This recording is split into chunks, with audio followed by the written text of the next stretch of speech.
आज चौथ का बरवाड़ा में भारी बारिश होने के कारण हस्तगंज रेलवे अंडरपास में एक वैन डूब गई, जिसको निकालने के लिए ग्रामीणों ने बहुत प्रयास किया।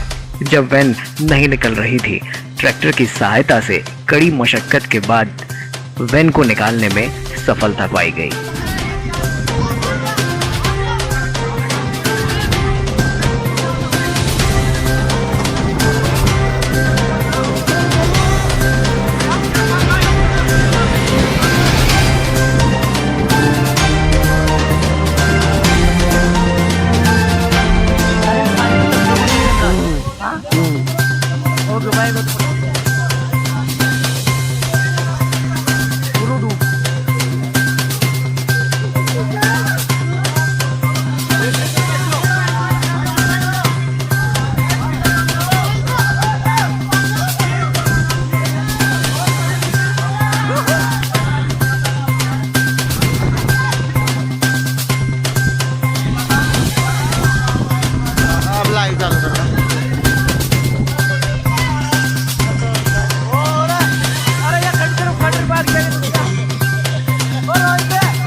पानी तो